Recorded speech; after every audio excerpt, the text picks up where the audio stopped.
తెలంగాణలో తక్కువ ఫీజులతో high quality results ఇస్తున్న ఏకైక సంస్థ తిరుమల్ ఐఏఎస్ ఇన్స్టిట్యూట్. 3 ముళ్ళు 7 అడుగులు వేసిన దాంపత్య జీవితాలను కాదనుకుంటున్నారు కొందరు మహిళలు. పరాయి మోజులో మధ్యలో వచ్చిన సంతోషాల కోసం భర్తలొద్దు ప్రియుళ్లే ముద్దంటూ కొందరు మహిళలు దారుణాలకు పాల్పడుతున్నారు.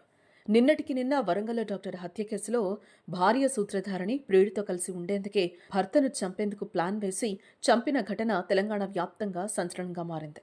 ఆ ఘటన జరిగి 24 గంటలు గడవక ముందే భర్త పిల్లలను వదిలేసి ఆన్లైన్లో పరిచయమైన యువకుడితో ఓ వివాహిత పారిపోయిన ఘటన మేడ్చల్ జిల్లా బషీరాబాద్ పరిధిలో చోటు చేసుకుంది.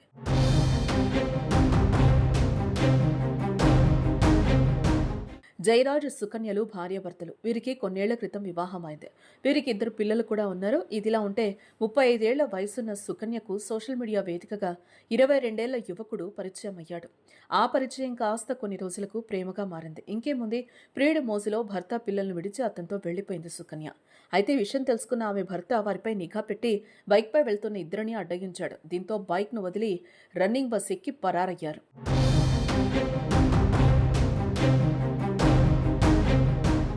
ఆంధ్రప్రదేశ్ పల్నాడు జిల్లాకు చెందిన మిరియంపల్లి పేరయ్య కుమారుడు గోపి అనే 22 ఏళ్ల యువకుడు కంప్యూటర్ ట్రైనింగ్ కోసం హైదరాబాద్కు వచ్చాడు. కేపీహెచ్బోలోని ఓ హాస్టల్లో ఉంటూ కంప్యూటర్ నేర్చుకుంటున్నాడు. ఈ క్రమంలోనే ఫోన్ యాప్లో గోపికి వరంగల్ జిల్లా బావోజీగూడెంకు చెందిన 2 పిల్లల తల్లైన సుకన్య పరిచయం అయింది. వీరు తరచూ ఫోన్లో మాట్లాడుకునేవారు. ఇది గమనించిన భర్త జయరాజ్ సుకన్యను మందలించాడు.